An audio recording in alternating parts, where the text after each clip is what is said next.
আপনি আমার বাবাকে গালি দিবেন, আমি কিছু বলবো না। আপনি আমার মাকে গালি দিবেন, আমি কিছু বলবো না। আপনি আমার গলার কলার চেপে ধরবেন, আপনি কিছু বলবো না। কিন্তু আমার নবীজির বিরোধিতা করবেন, আমি আপনাকে বাদ দিয়ে কথা বলবো না। কথা বলেন ঠিক কিনা? পৃথিবীর কোন অপরাষ্ট্র শক্তি, পৃথিবীর কোন দুর্দাষ্ট্র শক্তি এই কোরআনের আইনকে, স্লোগানকে বন্ধ করতে পারবে না। পৃথিবীর ইতিহাসে কেউ পারে নাই, কিয়ামত পর্যন্ত পারবে না। কথা বলেন ঠিক কিনা? সুতরাং বাংলার তাওহীদি জনতা, বাংলার ঘরে ঘরে মায়েরা সজাগ হয়েছে। তারা বুঝতে পেরেছে, তারা শিখতে পেরেছে, তাদের যুবক সন্তানদেরকে আর ধরে রাখা সম্ভব হবে না। মাথায় কাফনের কাপড় বেঁধে রাজপথে নামবে, জিহাদের ময়দানে নামবে, কিন্তু বাতিলের সামনে এক সেকেন্ডের জন্য মাথা নত করবে না। কথা বলেন ঠিক কিনা? আমরা ডক্টর ইউনূসকে বলতে চাই, আপনি উড়ে এসে জুড়ে বসতে পারেন নাই। হাজারো ছাত্র জনতার রক্তের উপর দিয়ে আপনি বসেছেন। আপনার কাছে আমাদের দাবি হলো, সাতক্ষীরার জমিনে যে সমস্ত যুবকদের রক্ত ঝরেছে, যে সমস্ত মুসলিমের রক্ত ঝরেছে, অতি বিলম্বে তাদের বিচার করতে হবে। কথা বলেন ঠিক কিনা? আমি তো জানি না পাবো কি পাবো না,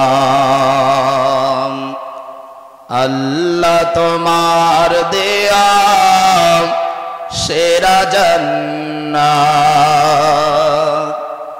আমি তো জানি না পাবো কি পাবো না, আল্লাহ তোমার দেয়া সেরা জান্নাত।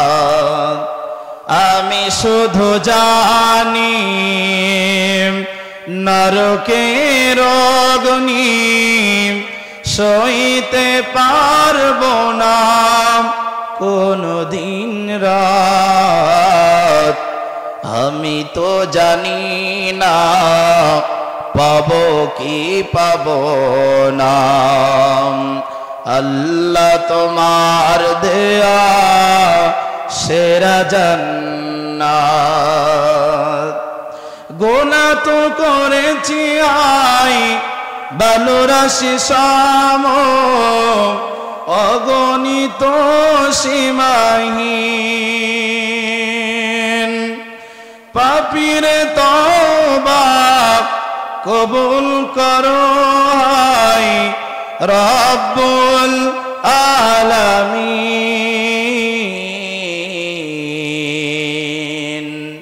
হায়াত আমার কমছে শুধু প্রতিদিন, হায়াত আমার কমছে শুধু প্রতিদিন। আমি তো জানি না পাবো কি পাবো না, আল্লাহ তোমার দেয়া সেরা জান্নাত। সম্মানিত হাজিরিন, আল্লাহ রাব্বুল আলামিন গোটা পৃথিবীর ভিতরে অনেক প্রজাতির মানুষ রয়েছে, হিন্দু, খ্রিস্টান, বৌদ্ধ, ইহুদি, কাফের, মুশরিক, মুনাফিক, মুসলিম, মুমিন, এমন করে প্রত্যেক মানুষের একটা একটা লেভেল আছে, নাম তাদেরকে দেয়া হয়েছে।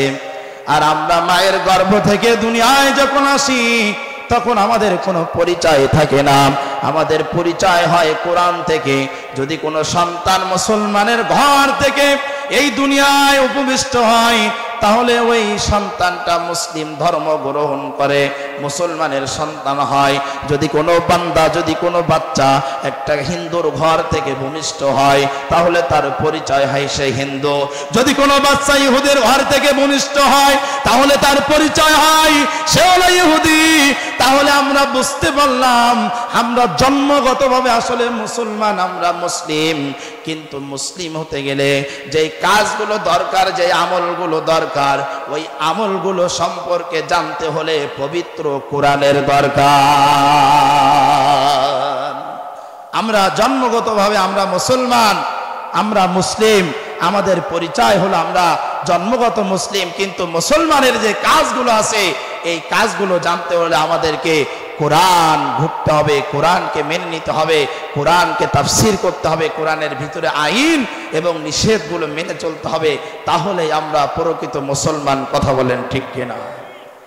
সম্মানিত হাজিরিন, যেই কোরআনের ভিতরে আমাদের পরিচয় দেওয়া হলো, এই কোরআনটা আমরা মানব, তাহলে কোরআনের কিছু বৈশিষ্ট্যের দরকার।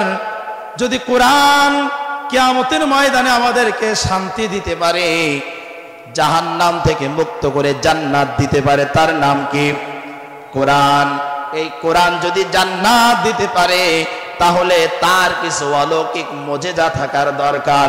কারণ হিন্দুদের যে বাইবেল আছে, যে কিতাব আছে, সেও যদি একই হয়, খ্রিস্টানদের যে কিতাব আছে সে কিতাবও যদি একই হয়, তাহলে আমরা মুসলিম জাতি এবং হিন্দু ও খ্রিস্টানের ভিতরে পার্থক্যটা আসলে কি?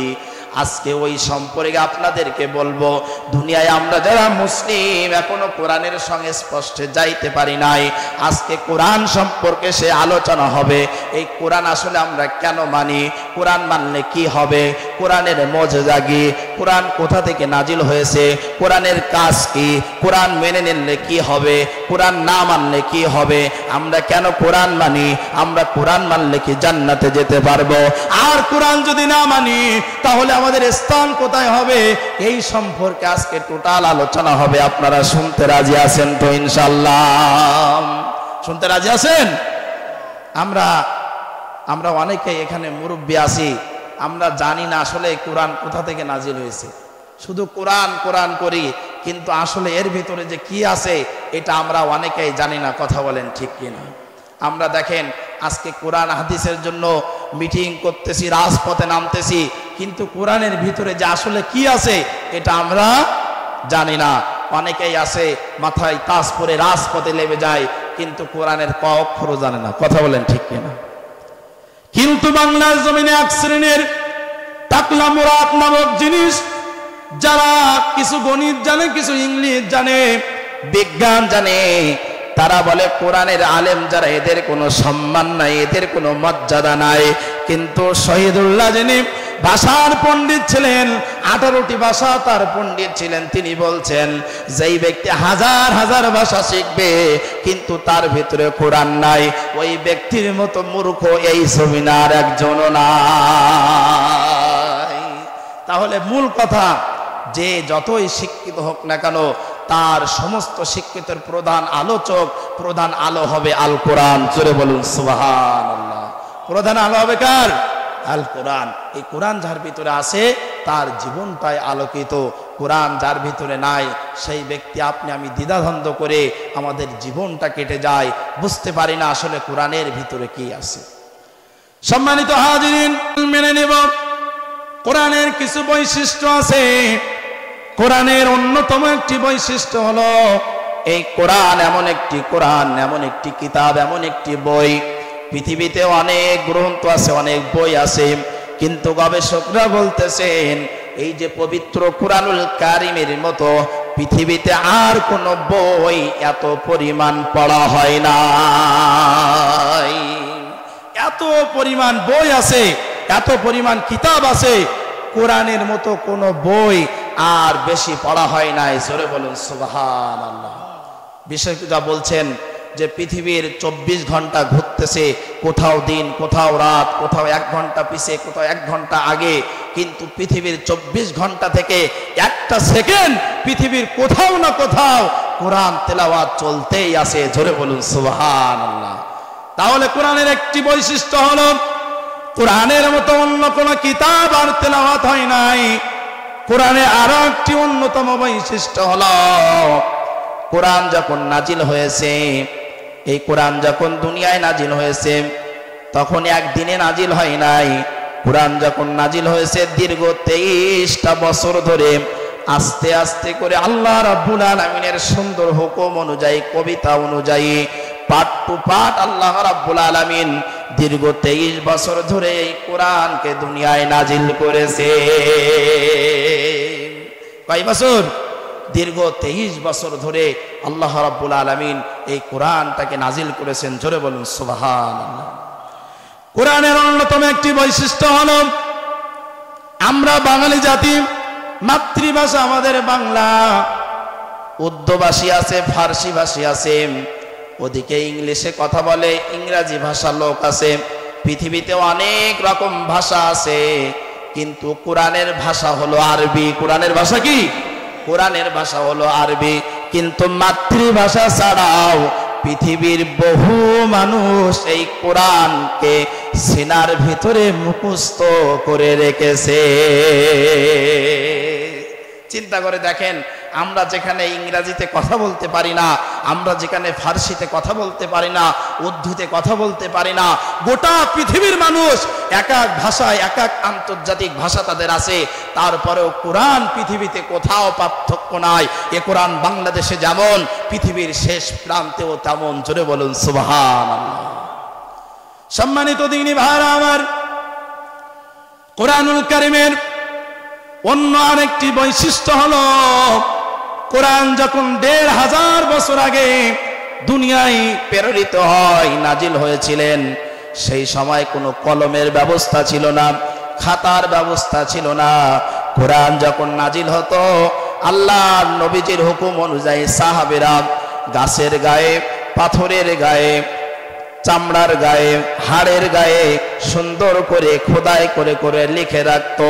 কোরআনের মুজিজা হলো এটা যে ১৫০০ বছর আগে একটা গাছের গায়ে, চামড়ার গায়ে, বাকলের গায়ে লেখা কোরআনগুলো আজকে ১৫০০ বছর পরেও একত্রিত লিপিবদ্ধ করা সম্ভব।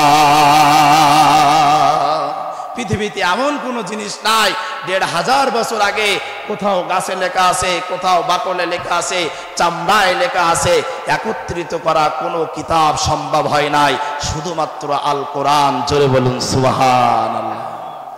সম্মানিত দিনী ভাইরা আমার, এরপরে কোরআন হলো এমন একটি মুজিজা সম্পূর্ণ, যেটা আল্লাহ রাব্বুল আলামিন বলছেন, কোরআনের প্রথম অক্ষর থেকে, কোরআনের প্রথম হরফ থেকে একেবারে শেষ পর্যন্ত প্রতিটি হরফ হলো মুজিজা সম্পূর্ণ কোরআন।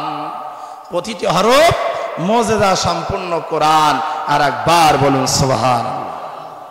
সম্মানিত দিনী ভাইরা আমার, খুব মনোযোগ দিয়ে শুনবেন। আল্লাহ রাব্বুল আলামিন আপনার আমার নবীজির উপরে কোরআন নাজিল করলেন, নবীজির উপরে কোরআন প্রেরণ করলেন। আল্লাহ রাব্বুল আলামিন বলছেন, দুনিয়ায় যত নবী রাসূল দিয়েছি, এই নবী রাসূলদেরকে আমি ৩টা জিনিস উপহার দিয়েছি। কয়টা জিনিস? মনোযোগ সহকারে শুনবেন। কয়টা জিনিস? ৩টা জিনিস আমি উপহার দিয়েছি। এর ভিতরে ১ নম্বরে ওহী আমি নবী এবং রাসূলদেরকে দিয়েছি। ওহীটা হলো কি? যেটা আল্লাহর পক্ষ থেকে জিবরিল আমিন বা ফেরেশতাদের মাধ্যম দিয়ে নবী রাসূলের উপরে অবতীর্ণ হয়, এটার নাম হলো ওহী। ওহী কি বুঝতে পেরেছেন? যেটা আল্লাহর পক্ষ থেকে নাজিল হয়। আমি যদি এখন ভাইকে একটা কথা বলি, এটা কি ওহী হবে?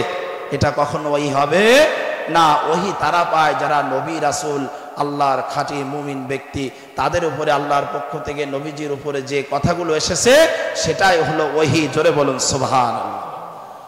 আল্লাহ রাব্বুল আলামিন বলছেন, ২ নাম্বার, নবী রাসূলদেরকে আমি যেইটা উপহার দিয়েছি সেইটা হলো সুন্দর চরিত্র। আমি প্রত্যেক নবী রাসূলকে উপহার দিয়েছি। ইউসুফ নবীকে জুলেখা চরিত্র তাই বাঁধাতে পারে নাই।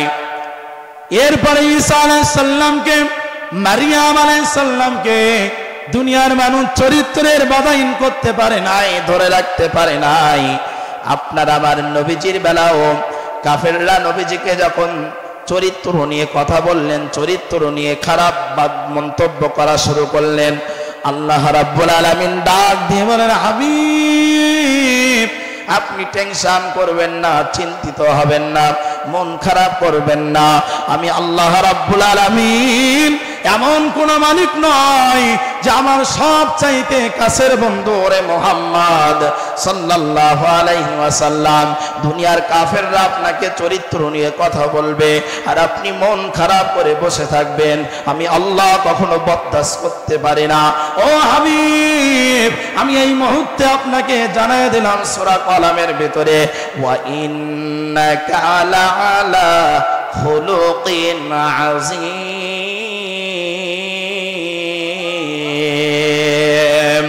ও নবীজি, দুনিয়ার কোন মানুষকে আপনার চরিত্র সম্পর্কে সার্টিফিকেট দেওয়ার দরকার নাই, আপনার চরিত্র সম্পর্কে সুপারিশ করার দরকার নাই। আমি মহান রব্বুল আলামিন আপনার চরিত্র সম্পর্কে পবিত্র কুরআনুল কারীমের ভিতরে জানাই দিলাম, ওয়া ইন্নাকা লাআলা খুলুকিন আযীম। গোটা পৃথিবীতে শুরু হওয়া থেকে শেষ পর্যন্ত যত মানব আসবে, যত নবী রাসূল আসবে, সব চাইতে সুন্দর চরিত্রের অধিকারী হলো আপনি। আর একবার জোরে জোরে বলুন সুবহানাল্লাহ। তাহলে নবীজির চরিত্রের সার্টিফিকেট কে দিলেন? আল্লাহ।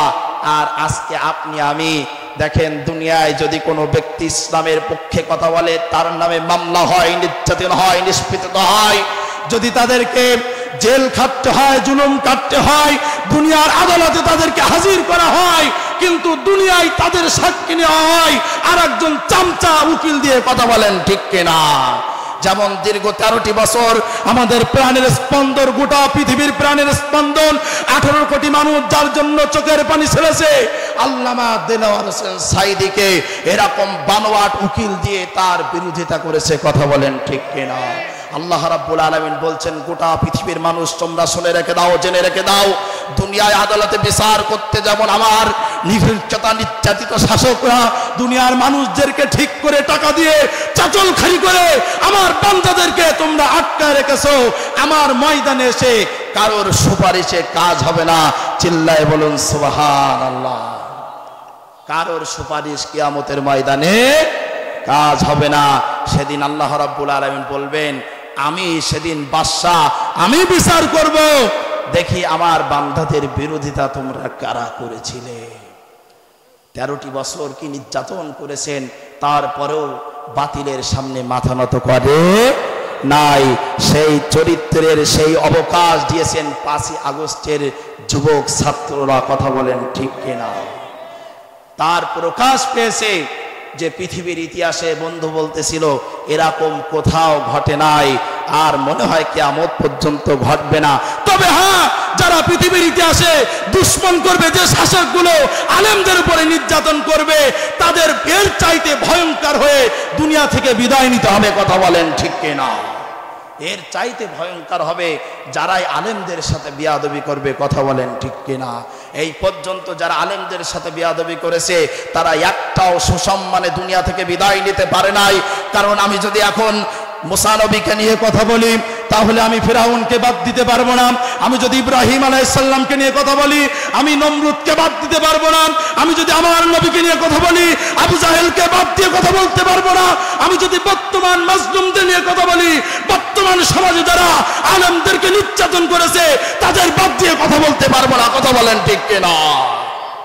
সুতরাং সম্মানিত দ্বীনি ভাইরা আমার, ভয় যা দেখিয়েছেন আগে দেখাইছেন, এখন যদি ভয় দেখানোর চেষ্টা করেন, বাংলার তাওহীদি জনতা আপনাদের সামনে 1 সেকেন্ডের জন্য মাথা নত করবে না। কথা বলেন ঠিক কিনা? সম্মানিত দ্বীনি ভাইরা আমার, আল্লাহ রাব্বুল আলামিন বললেন, প্রত্যেক নবী রাসূলকে আমি 3টা জিনিস উপহার দিয়েছি। 1 নম্বরে ওহী, 2 নম্বরে চরিত্র, আর 3 নম্বরে আমি প্রত্যেক নবীজিকে কিছু কিছু সুবহানাল্লাহ কিছু কিছু মুজিজা দিয়েছি। মুজিজার বাংলা অর্থ হলো অলৌকিক তাজ্জুবাশ্রিত ঘটনা। যে ঘটনাগুলো অলৌকিক ভাবে হয়, এটাই হলো নবী রাসূলের মুজিজা আল্লাহ রাব্বুল আলামিন দিয়েছেন। যেমন মুসা নবীকে আল্লাহ রাব্বুল আলামিন মুজিজা দিয়েছিলেন। মুসা নবীকে ফিরাউন যখন তার দলবল নিয়ে দাঁড়ালেন, আর মুসাকে বলেন, ও মুসা, তোমার আল্লাহর কি শক্তি আছে? তুমি আসো, আর আমার এই যে বাদশা আছে, আমার এই এলাকায় যারা জাদুকার আছে, তাদেরকে আমি দাওয়াত করলাম, তোমার ক্ষমতা কেমন আর আমার ক্ষমতা কেমন আজকে তোমাকে দেখায় দেব। মুসা নবী এক সাইডে দাঁড়িয়ে আছেন, ফিরাউনের দলবল জাদুকারদের যখন সংবাদ দেওয়া হলো, তারা এক সাইডে দাঁড়িয়ে আছে। ফিরাউন হুকুম করলো, ও জাদুকারেরা, তোমরা তোমাদের কেরামতি শুরু করে দিয়ে দাও। কেরামতি শুরু করে দিল। কেউ বানাইলো বাঘ, কেউ বানাইলো সাপ, কেউ বানাইলো বিশ্ব ভয়ঙ্কর ভয়ঙ্কর জিনিস বানাইলো আর বলল যাও মুসা নবীর দিকে তোমরা দৌড়ে চলে যাও। মুসা নবী দাঁড়িয়ে আছেন, আল্লাহ রাব্বুল আলামিনের কাছে সাহায্য চালেন। আল্লাহ, ফিরাউনের এই জাদুকার গুলো সাপ বানিয়েছে, বাঘ বানিয়েছে, হিংস্র জীব জানোয়ার বানিয়েছে, আমি এখন কি করব? আল্লাহ রাব্বুল আলামিন বললেন ওয়া মা তিলকা বিয়ামিনিকা ইয়া মূসা হিয়া হাইয়াতুত তাসা। ও মূসা তোমার হাতে কি? মূসা বলল লাঠি। আল্লাহ রাব্বুল আলামিন বললেন মূসা রে তোমার লাঠিখানা তুমি জমিনে টাচ করো, আঘাত করো, বাকি দায়িত্ব আমি আল্লাহ। সুবহানাল্লাহ। আল্লাহ আমার রব, এই রবি আমার সব, দামে দামে তনু মনে তারি অনুভব। আল্লাহ আমার রব, এই রবি আমার সব, দামে দামে তনু মনে তারি অনুভব। তাহলে সমস্ত কিছুর মালিক কে? আল্লাহ। আর একটু জোরে বলেন কে? আল্লাহ। মুসা আলাইহিস সালাম যখন জমিনে লাঠিখানা টাচ করলেন, মুহূর্তের ভিতরে আল্লাহ রাব্বুল আলামিন ছোট্ট একটা লাঠি থেকে বিশাল বড় অজগর সাপ তৈরি করে দিলেন। এবার দেখা যায় এই অজগর সাপ জাদুকররা যা কিছু বানিয়েছিল সব গিলতে গিলতে ফিরাউনের দিকে দৌড়ায় যায়। ফিরাউন বলে ওরে মুসা তোর সাপ ধর, আমি এক্ষুনি ঈমান আনবো। জোরে বলুন সুবহানাল্লাহ। যখন দেখতেছে আল্লাহ আমার এই জাদুকারের যা বানাইছিল সব তো এক সাপে খাই করে দিচ্ছে, ওরে মুসা তোর সাপ ধর, আমি এক্ষুনি ঈমান আনবো। মুসা আলাইহিস সালাম সাপখানি ধরলেন। ফিরাউন বললেন তুমিও জাদু কম শেখো নাই, আমি ঈমান আনবো না। মুনাফিকের কাজ যাতায়, কথা বলেন ঠিক কিনা? মুসা আলাইহিস সালামের মুজিজা ছিল লাঠি। এরপরে সুলাইমান আলাইহিস সালাম তার মুজিজা আল্লাহ রাব্বুল আলামিন দিয়েছিলেন তক্তা। কোনো ইঞ্জিন ছিল না, তেল ছিল না, মেশিন ছিল না। সুলাইমান আলাইহিস সালাম তক্তাকে হুকুম করতেন ওরে তক্তারে চল অমুক জায়গায় যাব। এই তক্তা ইঞ্জিন ছাড়া, মেশিন ছাড়া, তেল ছাড়া সুলাইমান আলাইহিস সালাম আরোহণ করার পরে উঠতে উঠতে উঠতে সেই গন্তব্য জায়গায় পৌঁছায় দিত। তাহলে সুলাইমান আলাইহিস সালাম তিনি ওই যে একটা কাঠ, শুকনো কাঠের উপরে উঠে হুকুম করতেন যে অমুক জায়গায় পৌঁছায় দিতে হবে। উঠতে উঠতে সেই গন্তব্য স্থানে পৌঁছায় দিতেন। জোরে বলুন সুবহানাল্লাহ। সংক্ষেপে বলি, সময় সংক্ষেপ। এরপরে হযরত দাউদ আলাইহিস সালাম তার মুজিজা আল্লাহ রাব্বুল আলামিন এমন করে দিয়েছিলেন, জাবুর কিতাব তাকে দিয়েছিলেন, আর কণ্ঠের ভিতরে এত সুন্দর সুর দিয়েছিলেন। তিনি যখন জাবুর কিতাব শনিবারের দিন সমুদ্রের পাশে বসে তেলাওয়াত শুরু করতেন, ইতিহাস বললেন সমুদ্রের মাছগুলো অবশ প্রাণী জাবুর কিতাব তেলাওয়াতের জন্য একত্রিত হয়ে ওইখানে প্রস্তুতি হয়ে দাঁড়িয়ে থাকতেন। কত সুন্দর কণ্ঠের সুর আল্লাহ পাক দাউদ আলাইহিস সালামকে দিয়েছেন। শুধু তাই নয়, দাউদ আলাইহিস সালামকে আল্লাহ রাব্বুল আলামিন কেমন মর্যাদা দিয়েছিলেন। দাউদ আলাইহিস সালাম যদি কোনো লোহার টুকরা, ভালো করে মনোযোগ দিয়ে শুনবেন, লোহার টুকরা যদি হাতের ভিতরে নিত আর যদি এমন ভাবে চাপ দিত লোহার টুকরাগুলো পানির মতো ঝরঝর করে আঙুলের ফাঁক দিয়ে পড়ে যেত। সুবহানাল্লাহ। যদি লোহা এরকম ভাবে চাপ দিত হাত দিয়ে ঝরঝর করে পানির মতো হয়ে লোহাগুলো জমিনে পড়ে যেত। সরে বলো সুবহানাল্লাহ। এরপরে হযরত ঈসা আলাইহিস সালাম তার দিকে লক্ষ্য করে দেখেন আল্লাহ রাব্বুল আলামিন তাকে মুজিজা দিয়েছিলেন। যদি কোনো অন্ধ ব্যক্তি চোখে দেখতে পায় না, দৃষ্টি শক্তি নাই, ঈসা আলাইহিস সালাম যদি আল্লাহর নাম নিয়ে চোখের ভিতরে হাতখানা বোলায় দিতেন, মুহূর্তের ভিতরে আল্লাহর হুকুমে ওই অন্ধ ব্যক্তি, দৃষ্টি শক্তিহীন ব্যক্তি মুহূর্তের ভিতরে চোখের দৃষ্টি শক্তি ফিরে পেতে। সুবহানাল্লাহ। অনেক নবীজির অনেক মুজিজা, সব বলতে গিয়ে আজকে শেষ হবে না। দ্বীনি ভাইরা, কথা হলো এখানে আল্লাহ রাব্বুল আলামিন প্রত্যেক নবীকে মুজিজা দিয়েছে। মূসা আলাইহিস সালামের মুজিজা ছিল লাঠি। মূসা নবী দুনিয়া থেকে বিদায় নিয়ে চলে গিয়েছেন, আজকে লাঠির মুজিজা শেষ হয়ে গিয়েছে। আজকে আমি হুজুর লাঠি দিয়ে যদি বারবার জমিনে টাচ করতে থাকি, জীবনের পরে আর লাঠি দিয়ে সাফ হবে না। কথা বলেন ঠিক কিনা? যদি ওই নীল দরিয়ায় সমস্ত কাফেররা যখন ঘিরে ফেললেন, লাঠি দিয়ে টাচ করলেন, নীল দরিয়ার পানিগুলো দুই ধারে দিয়ে পাঁচিল হয়ে মধ্যখান দিয়ে রাস্তা হয়েছিল। যদি আর কিয়ামত পর্যন্ত মানুষগুলা একটা লাঠি নিয়ে পানির ভিতরে বারবার আঘাত করে আর বলে পানি রাস্তা হয়ে যা, আর সম্ভব হবে না। সুলাইমান আলাইহিস সালামের মতো যদি আমি বারবার একটা কাঠের উপরে দাঁড়াই আর বলি ও কাঠ অমুক জায়গায় নিয়ে যাও, আজকে মাহফিল আছে সাতক্ষীরাতে, একটু নিয়ে যাও না, একটু নিয়ে যাও না, জীবনে তরে ওই কাঠ আর কখনো উঠতে পারবে না, আমাকে নিয়ে যেতে পারবে না। আজকে যদি দাউদ আলাইহিস সালামের মতো একটা লোহার টুকরা নিয়ে হাতের ভিতরে নিয়ে চাপ দিতে থাকি, হাত এক পর্যায়ে ভেঙে যাবে, কিন্তু লোহার টুকরো জীবনের তরে নরম হবে না, পানি হবে না, সম্ভব না, সম্ভব না। আজকে যদি অনেক মায়ের মুরব্বী আছে, মাইকে এলাচ হয় যে অমুক জায়গায় ফ্রি চিকিৎসা দেওয়া হবে, চোখের যাদের সমস্যা, বয়স্ক হয়েছে, চোখে দেখতে পায় না। আজকে যদি ঈসা আলাইহিস সালাম দুনিয়ায় থাকতেন, এই সমস্ত মা বোনেরা, মুরব্বী, যুবক ভাইরা যাদের চোখের সমস্যা আছে, তারা দৌড়ায় দৌড়ায় ঈসা আলাইহিস সালামের কাছে যেতাম আর বলতাম ও পয়গম্বর একটুখানি চোখের ভিতরে হাত বুলায় দেন, চোখখানা সুন্দর হয়ে যাক। ঈসা আলাইহিস সালাম বিদায় নিয়ে চলে গেলেন। কিয়ামত পর্যন্ত আমরা যদি বারবার সূরা পড়ে, দোয়া পড়ে মানুষের অন্ধ চোখে হাত দিতে থাকি, আর চোখ ভালো হবে না, বরং আরো খারাপ হবে, আরো খারাপ হবে। আল্লাহ রাব্বুল আলামিন ডাক দিয়ে বলেন, ও দুনিয়ার মানুষ, আমি আমার বন্ধুকে এই মেরাজে নিয়ে নিলাম আর যে মুজিজাগুলো দিলাম। আমার নবীজির এমন মুজিজা ছিল, কাফেররাও নবীজিকে পরীক্ষা করার জন্য বলেছিল, ইয়া রাসূলুল্লাহ, ইয়া হাবিবাল্লাহ, ওই আব্দুল্লাহর বেটা মুহাম্মদ তুমি কেমন নবী হয়েছো?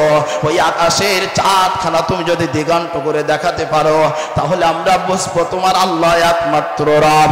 আমার নবীজি আল্লাহর হুকুমে আঙ্গুলের ইশারা দিয়ে চাঁদের উপরে টান দিয়েছিলেন, চাঁদটা মুহূর্তের ভিতরে দিগন্ত হয়েছিল। জোরে বলেন সুবহানাল্লাহ। নবীজির অনেক মুজিজা ছিল। আল্লাহ রাব্বুল আলামিন বললেন, আমি আমার বন্ধুকে ৪৫০০-এর বেশি মুজিজা দিয়েছি। এই ৪৫০০-এর সবচাইতে গুরুত্বপূর্ণ, সবচাইতে মর্যাদাবান মুজিজা হলো আমি আমার বন্ধুকে পবিত্র কোরআন উপহার দিয়েছি। আর একবার জোরে জোরে বলুন সুবহানাল্লাহ। বিষয়টা হলো, এখন মূসা নবী বিদায় নিলেন, তার মুজিজা শেষ। সুলাইমান নবী বিদায় নিলেন, তার মুজিজা শেষ। দাউদ নবী বিদায় নিলেন, তার মুজিজা শেষ। ঈসা নবী বিদায় নিলেন, তার মুজিজা শেষ। আপনার আমার নবীজিও বিদায় নিলেন। আল্লাহ রাব্বুল আলামিন পয়েন্ট রেখেছেন, ও দুনিয়ার মানুষেরা, ও আমার নবীজি তোমার উম্মতদেরকে জানায় দিয়ে দাও, আপনি দুনিয়ায় থাকবেন না ঠিকই, এই দুনিয়ায় আপনি চিরজীবন থাকতে পারবেন না, কিন্তু আপনার উম্মতদেরকে জানায় দিয়ে দেন, কিয়ামত পর্যন্ত যারা কোরআনকে মেনে নেবে, যারা আমার রাসূলের সুন্নাতকে মেনে নেবে, তাদের জন্য কিয়ামত পর্যন্ত এই মুজিজা সম্পূর্ণ কোরআনখানি আমি মানুষের ভিতরে রেখে দিয়ে দিলাম। চিন্তা করে দেখেন, অন্যান্য নবীরা চলে গিয়েছে, তাদের মুজিজা শেষ হয়ে গিয়েছে, আর আপনার আমার নবীজি দুনিয়া থেকে বিদায় নিয়েছেন। আমাদের নবীজি বিদায় নিয়ে চলে গিয়েছেন, কিন্তু পৃথিবীর মানুষের জন্য, আমরা গুনাহগার উম্মতের জন্য আল কোরআনকে রেখে গিয়েছেন। জোরে বলুন সুবহানাল্লাহ। সম্মানিত দিনী ভাইরা আমার, অনেক সময় কোরআনের বৈশিষ্ট্য শুনলাম, আমি আগেই বলেছিলাম আজকে কোরআন সম্পর্কে জানবো, কোরআনের ভিতরে কি আছে, কেন মানব। বেশি লম্বা করলে সময় পাওয়া যাবে না। এই কোরআন কিয়ামত পর্যন্ত মানুষের ভিতরে থাকবে। এখন আসুন, আমরা যে আলোচনা করলাম, আপনারা যে শুনছেন, এইটুকু আমাদের কতটুকু জ্ঞান আছে কোরআন থেকে আমরা নিচ্ছি? কোরআন নিজেই মানুষদেরকে বলছেন, ও দুনিয়ার মানুষেরা, আমি কোরআন নাজিল হয়েছি, এর থেকে কতটুকু জ্ঞান তোমরা নিতে পারবা? আল্লাহ রাব্বুল আলামিনের কোরআন বলছেন ওয়া মা উতিতুম মিনাল ইলমি ইল্লা কলিলা। আল্লাহর কোরআন বলছেন দুনিয়ার মানুষেরা তোমরা শুনে নাও, জেনে নাও, তোমরা যতটুকু জ্ঞান অর্জন করে মানুষদেরকে তোমরা শোনাবা, তোমরা শুনবা, তোমরা জ্ঞান অর্জন করবা, কোরআন সাক্ষী দিচ্ছেন আল্লাহ রাব্বুল আলামিনের জ্ঞান থেকে তোমরা এতটুকু পরিমাণ জ্ঞান নিতে পারো না। সামান্যতম জ্ঞান, অত্যন্ত সামান্যতম জ্ঞান নিয়ে আজকে আমরা কি না করতেছি। সেই সাইকেল থেকে আজকে বিমান পর্যন্ত পৌঁছাইছি, কথা বলেন ঠিক কিনা? আজকে আমরা কত কিছু করতেছি। কোরআনের এই জ্ঞান সম্পর্কে আলেমরা ব্যাখ্যা দিচ্ছেন, আটলান্টিক মহাসাগরের ভেতরে যদি ছোট্ট একটা চড়ুই পাখি তার দুইটা ঠোঁট নিয়ে একটু পানি নাই, আটলান্টিক মহাসাগরকে শুকায় যাবে? কথা বলেন, শুকায় যাবে? বুঝতেই পারবে না যে একটা পাখি তার থেকে পানি নিয়েছে। আলেম কেরাম বলেন আল্লাহর জ্ঞান থেকে পৃথিবী শুরু হওয়া থেকে কিয়ামত পর্যন্ত মানুষ যদি জ্ঞান অন্বেষণ করতে থাকে কতটুকু পরিমাণ জ্ঞান অন্বেষণ করতে পারবে না। আর একবার বলেন সুবহানাল্লাহ। তাহলে আল্লাহর কত পরিমাণ জ্ঞান তিনি রেখেছেন সে আল্লাহ পাক ভালো জানেন। সম্মানিত দিনী ভাইরা আমার, এবার আসুন কোরআনের ভিতরে আমরা যাই। কোরআন নিয়ে যদি আমরা আলোচনা করি, মূল আলোচনা খুব মনোযোগ দিয়ে শুনবেন। আপনারা অনেক বয়স হয়েছে, কিন্তু আসলে কোরআনের ভিতরে কি আছে, কেন কোরআনকে মানব, এই কোরআন কোথা থেকে নাজিল হয়েছে, কার উপরে নাজিল হয়েছে, কি নির্দেশনা কোরআন দিচ্ছে, সেগুলো সম্পর্কে দুনিয়ায় পাঠিয়েছে, কোথা থেকে তুমি নাজিল হয়েছো, কোরআন নিজেই তার জবাব দিচ্ছেন। তানজিলাম মিম্মান খালাকাল আরদা ওয়াস সামাওয়াতিল উলা। কোরআন বলছেন এই আসমান পৃথিবী এই জমিন যে আল্লাহ সৃষ্টি করেছেন, ওই আল্লাহ আমি কোরআন আমাকে নাজিল করেছেন। আর একবার জোরে জোরে বলেন সুবহানাল্লাহ। আমরা বুঝলাম যে কোরআন আল্লাহর পক্ষ থেকে নাজিল হয়েছে।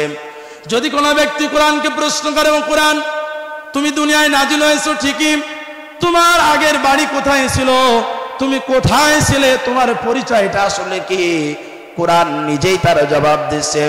বাল হুয়া কুরআনুম মাজিদ ফি লাউহিম মাহফুজ। কোরআন বলছেন ও দুনিয়ার মানুষেরা, আমার বাড়ি হলো লাউহে মাহফুজে। তাহলে প্রথম দুইটা প্রশ্নের উত্তর পেয়ে গেলাম। এক নাম্বার, কোরআন কে নাজিল করেছে? আল্লাহ। একটু জোরে বলতে হবে, কে? আল্লাহ। দুই নাম্বার, কোরআনের আদি বাড়ি কোথায়? লাউহে মাহফুজের ভিতরে। কোথায়? লাউহে মাহফুজের ভিতরে আল্লাহ পাক ওখান থেকে নাজিল করেছে। এরপরে যদি কোনো ব্যক্তি কোরআনের কাছে প্রশ্ন করে, ও কোরআন তুমি তো লাউহে মাহফুজ থেকে দুনিয়ায় নাজিল হয়েছো, কোরআন তুমি কার উপরে নাজিল হয়েছো, কার দিকে তোমার নির্দেশনা ছিল? কোরআন নিজেই তার জবাব দিচ্ছেন, ওয়া আমিনু বিমা নুজ্জিলা আলা মুহাম্মাদ ওয়া হুয়াল হাক্কু মির রাব্বিহিম। কোরআন বলছেন আমি একটা মহামান্যের সম্মানিত কিতাব, আমি মুহাম্মাদের উপরে নাজিল হয়েছি। জোরে বলুন সুবহানাল্লাহ। অন্যত্র আল্লাহ রাব্বুল আলামিন এই কোরআন নাজিল করার বিষয় নিয়ে বলছেন, তাবারাকাল্লাযী নাযালাল ফুরকানা আলা আবদিহি লায়াকুনা লিল আলামিনা নাযীরা। অতি বরকতময় পুণ্যময় কোরআন আমি গোটা পৃথিবীর মানুষের জন্য নাজিল হয়েছি। তাহলে আমরা বুঝে ফেললাম কোরআন বিশ্বনবীর উপরে নাজিল হয়েছে এবং গোটা পৃথিবীর মানুষের জন্য নাজিল হয়েছে। জোরে বলুন সুবহানাল্লাহ। তাহলে কোরআন থেকে আমরা কি পিছপা হলে চলবে? কোরআন থেকে আমরা পিছপা হলে চলবে না। আজকে এই কোরআনকে বহু মানুষ এই কোরআনকে বিলুপ্ত করতে চায়, কোরআনের আইনকে তারা নষ্ট করতে চায়। তারা মনে করে কোরআন একটা বাতি, কোরআন একটা টেমির বাতি, কোরআন একটা গ্যাস লাইটের বাতি, তারা এটা মনে করে কোরআনের বিরোধিতা করে। কথা বলেন ঠিক কিনা? সুতরাং বুঝতে হবে কোরআন কোনো সাধারণ মানুষের নাজিল নয়, কোরআন আপনার আমার সবার মালিকের নাজিল। তিনি কে? আল্লাহ। ওই আল্লাহর কোরআন তিনি নাজিল করেছেন, তার বিরোধিতা করার ক্ষমতা কারো নাই। যারাই বিরোধিতা করেছে তারাই দেখেন আজকে দুনিয়া থেকে লাঞ্ছিত হয়ে বিদায় নিয়েছে। কথা বলেন ঠিক কিনা? ডক্টর মরিস বুখাইলের নাম আপনারা শুনেছেন। তিনি দীর্ঘ পণ্ডিত ছিলেন, শেষ চেষ্টা তিনি করেছিলেন কোরআন নিয়ে গবেষণা করবে। কোরআন নিয়ে গবেষণা শুরু করলেন, সূরা ফাতিহা থেকে সূরা নাস পর্যন্ত তাফসির করে গবেষণা করে সুন্দর করে শেষ করলেন। শেষ করে তিনি বলতেছেন, দুনিয়ার মানুষ তোমরা শুনে নাও, কোরআন হলো একটা সত্যি, কোরআন হলো একটা আল্লাহর পক্ষ থেকে নাজিলকৃত কিতাব। আর এই কোরআনের ভিতরে আমার গবেষণার জীবনে একটি হরফের ভুল আমি ধরতে পারলাম না। জোরে বলুন সুবহানাল্লাহ। তাহলে যারাই কোরআনের ভুল ধরতে আসবে তারা নিজেদের জীবনের ভুলকে সংশোধন করে কোরআনের মায়ায় তারা পড়ে যাবে। সম্মানিত দিনী ভাইরা আমার, এবার আসুন কোরআনকে যদি বলা হয় কোরআন তুমি আমাদের প্রতি নাজিল হয়েছ, ও কোরআন দুনিয়ায় আমরা জানি 12টি মাসে লিপিবদ্ধ আছে, একটি বছর। কোরআন তুমি কোন মাসে দুনিয়ায় নাজিল হয়েছ? কোরআনকে যদি কোনো ব্যক্তি এই প্রশ্ন করে, কোরআন নিজেই তার জবাব দিচ্ছেন, শাহরু রমাদানাল্লাযী উনজিলা ফীহিল কুরআন, আমি নিশ্চয়ই পবিত্র রমজান মাসে অবতীর্ণ হয়েছি। কোন মাসে? রমজান মাসে। যার কারণে আমরা রমজানের গুরুত্বখানি, অতি বরকতময়পূর্ণ মাসখানি আমরা নিজেদের জীবনে তৃপ্তি সহকারে রমজানের ভিতরে আমল করতে থাকি। কথা বলেন ঠিক কিনা? সম্মানিত দিনী ভাইরা আমার, এবার যদি বলি কোরআন রমজান মাসে নাজিল হয়েছে ঠিকই, কিন্তু দুনিয়ার একটা সিস্টেম আছে। এই যে রাতের বেলা আমরা কোরআন শুনতেছি, আবার দিনের বেলা হয়, রাত ফুরায় যায় দিন আসে, দিনের আলো ফুরায় যায় রাত আসে, এই সিস্টেম চলতেছে। কোরআন কখন নাজিল হয়েছে? কোরআন তোমাকে আমি প্রশ্ন করলাম, কোরআন এই প্রশ্নের উত্তর নিজে দিতেছে, ইন্না আনজালনাহু ফি লাইলাতিল কদর, আমি অতি বরকতপূর্ণ এই কোরআনটি বজানো হয়েছে একটা মহিমান্বিত রাতে আমি নাজিল হয়েছি। আর একবার জোরে জোরে বলুন সুবহানাল্লাহ। তাহলে রাতের বেলা পবিত্র কোরআন আল্লাহ রাব্বুল আলামিন নাজিল করেছেন। জোরে বলুন সুবহানাল্লাহ। আজকে এই কোরআনকে বিলুপ্ত করার জন্য দেখেন পৃথিবীতে কি পরিমাণ তোলপাড় চলতেছে। কথা বলেন ঠিক কিনা?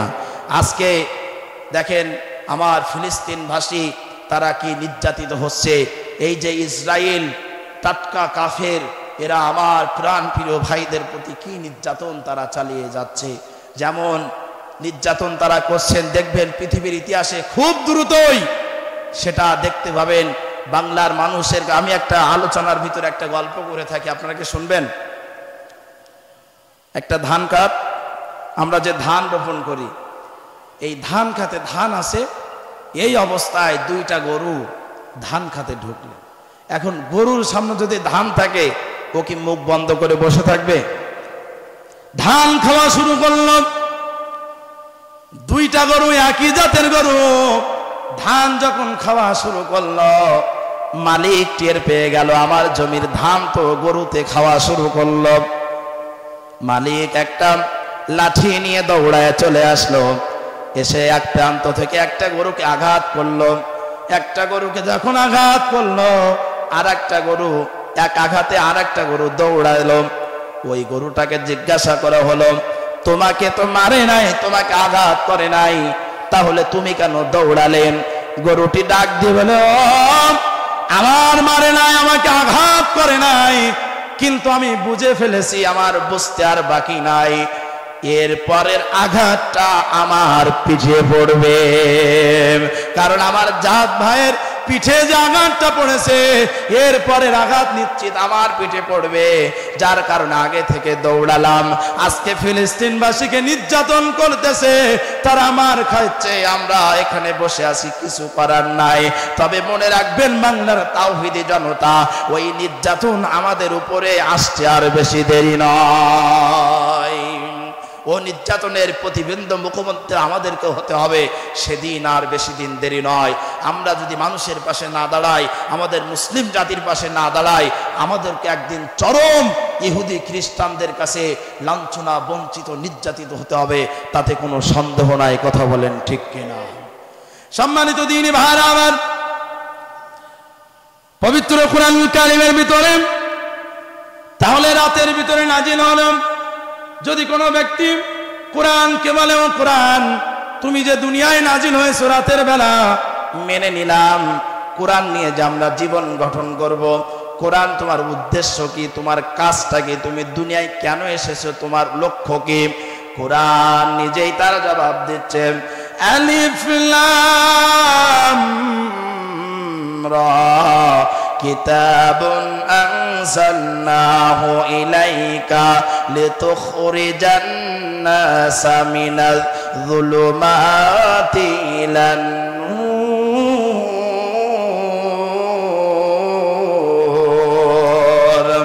কোরআন বলছেন আমার উদ্দেশ্য হলো একটাই, সেই উদ্দেশ্যটা হলো এমন, গোটা পৃথিবীর এই অন্ধকারটাকে বলিষ্ঠ করে, গোটা পৃথিবীর অন্ধকারটাকে মুছে দিয়ে আমি গোটা পৃথিবী থেকে একটা আলোর সন্ধান দিতে চাই। তাহলে গোটা পৃথিবী আমরা অন্ধকারে ভূমিষ্ঠিত হচ্ছি, আমাদের কাজ, আমাদের লক্ষ্য, কোরআন আমাদেরকে আলোর পথ দেখাবে। জোরে বলুন সুবহানাল্লাহ। সুবিধা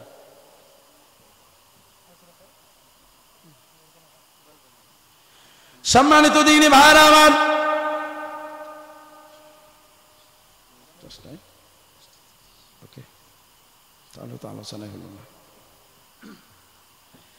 সম্মানিত দ্বীনি ভাইরা আমার, যে কথা বলছিলাম খুব মনোযোগ দিয়ে শুনবেন, আলোচনার সময় বাধা হয়ে গিয়েছে, সবগুলো যদি আপনাদেরকে শোনাতে যায় শেষ হবে না।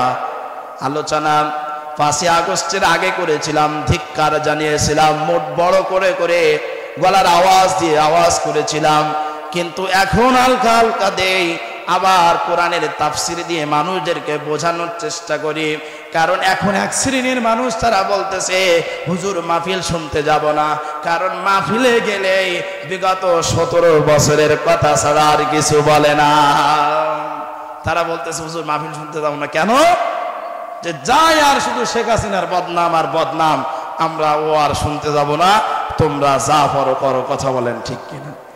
আরে বেটা, আমি বলতে চাই, যদি শেখ হাসিনা ভালো কাজ করত, তার চরিত্র ভালো থাকতো, তার বিচার ব্যবস্থা ভালো থাকতো, তার এই দুর্নীতিটাকে যদি সে সুদুর্নীতিতে চালাতো, তাহলে বাংলার তাওহীদি জনতা তাকে আরো আগ্রহশীল হিসাবে নেতা হিসেবে মেনে নিত।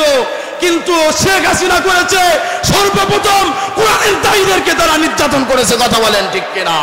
কোরআনের দায়ীরা যেখানে কোরআনের কথা বলেছে, সেখানে কোরআনের কণ্ঠকে স্তব্ধ করে দিয়েছে।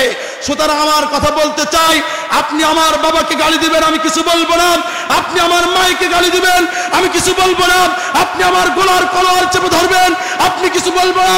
কিন্তু আমার নবীজির বিরোধিতা করবেন, আমি আপনাকে বাদ দিয়ে কথা বলবো না। কথা বলেন ঠিক কিনা?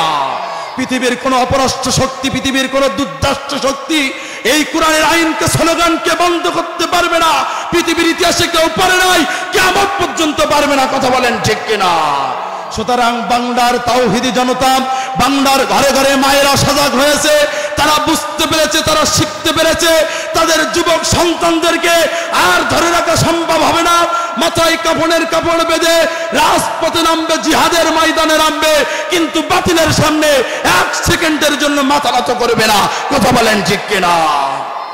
আমরা ডক্টর ইউনূসকে বলতে চাই, আপনি উড়ে এসে জুড়ে বসতে পারেন নাই, হাজারো ছাত্র জনতার রক্তের উপর দিয়ে আপনি বসেছেন। আপনার কাছে আমাদের দাবি হলো সাতক্ষীরার জমিনে যে সমস্ত যুবকদের রক্ত ঝরেছে, যে সমস্ত মাজলুমের রক্ত ঝরেছে, অতি বিলম্বে তাদের বিচার করতে হবে। কথা বলেন ঠিক কিনা?